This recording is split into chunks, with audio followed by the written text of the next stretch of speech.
At Home in North Branch by Arleta Richardson. Chapter 16. A Year Completed. When Elizabeth had wrapped me in blankets and brought me a cup of hot tea, she built up the fire and put her wet coat back on.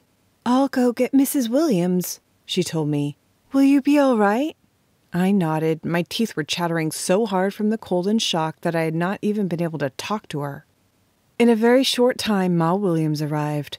After she had dried my hair as well as she could, she warmed a sheet blanket to put around me and helped me to bed. "There will be time enough when your bones dry out to tell us what happened," she said.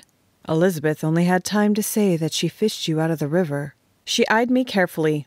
"It should be an interesting story. Your bread is ready for the oven. Do you want me to put it in?" "Yes, please, and thank you for coming. I'm feeling warmer already." Elizabeth arrived with Sarah Jane. "You could have picked a nicer day to go swimming," Sarah Jane said bluntly. "You can be mighty thankful that Elizabeth chose today to come by." "The Lord sent her," I said. "There's no question about that." As I looked at the expressions on the faces of the three women gathered around my bed, I had to laugh. "Are you waiting for me to die or what?" "We're wondering whether you're in good enough condition so that we can trounce you for scaring us to death," Sarah Jane answered. "I didn't think anything you could ever do would surprise me, but I was mistaken. Go to sleep, and when you wake up, we'd like to hear a sensible explanation for this. Or at least an explanation." They turned to file out of the room. "You won't leave, will you? You'll all be here when I wake up?" "You can count on it, and we'll get your pie in the oven in time for supper." When I awoke, Len was sitting beside the bed regarding me anxiously. "Oh, Mabel, are you all right?" "I'm fine," I smiled at him. "I don't think I'll even have a cold. I feel like getting up." I sat up and Len pushed me back down. "Oh, no, you don't. You stay right here until supper time. Do you feel like telling us about it?" I nodded. "I'll call the others." Everyone gathered around again, and I related the whole story. "But you don't like that cow," Ma Williams exclaimed. "I know, but I like Len pretty well." I squeezed his hand and smiled at him. "Think how disappointed he would have been to come home and find no lilac wandering around the yard." "Think how he would have felt to come home and find no wife wandering around the house," Sarah Jane commented. "Elizabeth told us that if she hadn't seen Len and Mr. Williams going past, she wouldn't have come out here." "I thought you might be alone and I'd have a chance to talk with you," Elizabeth said. "You offered to be my friend, and I need one right now. When you're feeling better, I'll come back." "Stay and have supper with us," Sarah Jane said. "We'll take you home later." "Yes, please do," I said. "I don't know how I'll ever repay you for saving my life." "You already have," Elizabeth replied. "The only thing that brought me back to North Branch was the hope that you would be able to help me out of the mess I'm in. I didn't dare say anything while Pa was alive, but now I want to tell Mr. Grayson all I know about the mill, even if I have to go to jail." "I don't think that will happen," Len said, "but Jerome will be glad to get the rest of the missing pieces." Jerome and Myra Grayson came over after supper. We all sat around the fireplace to hear Elizabeth's version of the story. She began with her being hired at the mill. "Mr. Brewer was a very attentive and polite employer," she said. "He seemed to admire my appearance and appreciate my work. I thought it was too bad he was a married man with a family. Since Leonard had married that uppity schoolteacher, there weren't any young men that I was interested in." Elizabeth looked at me and smiled. Her pa had hinted at a plan to make some extra money that didn't sound altogether honest. It involved something with the orders for shingles and with the books that she didn't understand. "Don't you worry none about it. Just do as you're told," Pa told me. "Mr. Brewer knows how to run his business. He has to make a profit, don't he? Mr. Grayson ain't going to keep him on if the mill loses money. And there goes my job and yours, too. You better not let that happen."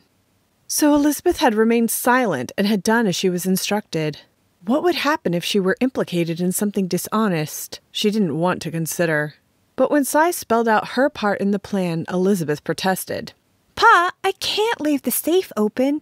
I don't want any part in your scheme, and I'm not going to help you." "Now you listen to me, girl. I told you before, this ain't my scheme. Mr. Brewer has it all planned out. You do as you're told or you'll regret it." On the day before the fire, Elizabeth avoided her father carefully. Her mind was made up. She would not have anything to do with helping him rob the company, not even if Mr. Brewer himself came and ordered her to do so. She had not been told what night her father planned to move, but she wasn't going to stick around and find out. When she saw Cy coming across the lumber yard, she hurriedly left the office and went out the rear door to the shingle mill. By the time she returned, she hoped he would have given up and left. I had barely entered the mill when a horrible thought struck me, she continued. The safe in the office was closed, but I hadn't locked it. I would have to go back, even though it meant facing my father again. No one was in the room when I rushed in, and I went directly to the safe and opened it. It was empty. Quickly, I closed and locked it. I could hear Lorenzo in the front office preparing to sweep up for the night. That meant Mr. Brewer had left. I wouldn't have to face him until the morning. Elizabeth sighed and looked anxiously at the rapt faces surrounding her. She seemed to need the reassurance that she was believed.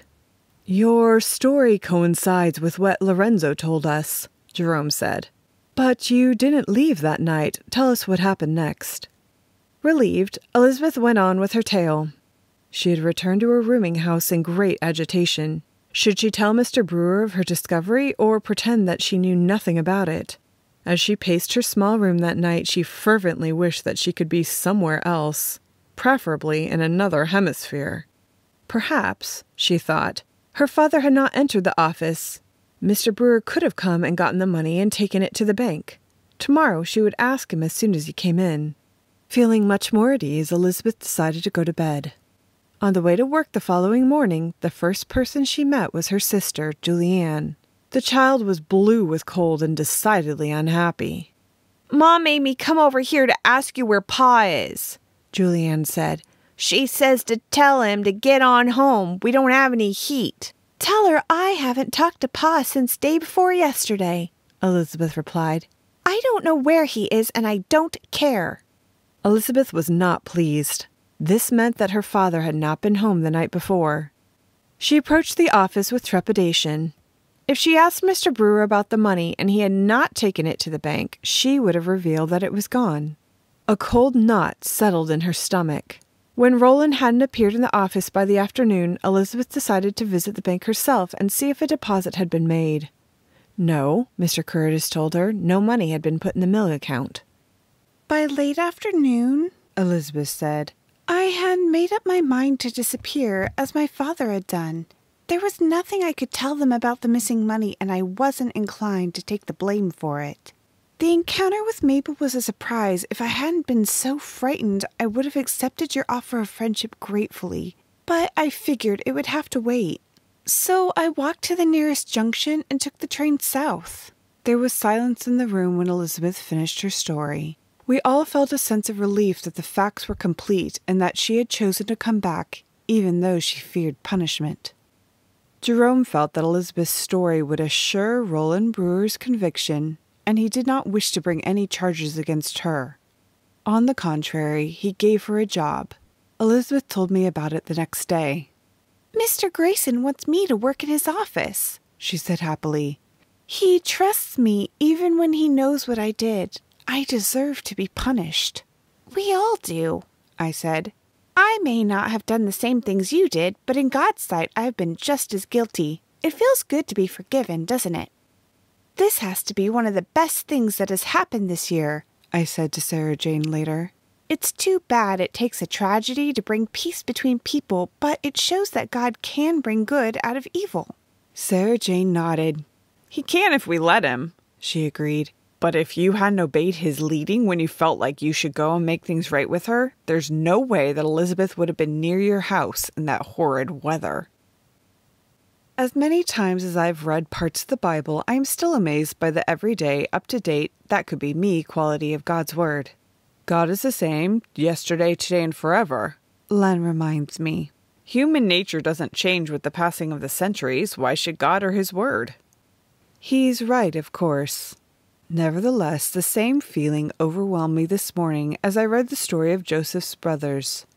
They feared retribution from him after their father died, but Joseph assured them that this would not happen. You intended it for evil to me, he said, but God intended it for good to accomplish what is being done. I put the Bible in my lap and looked out over the river.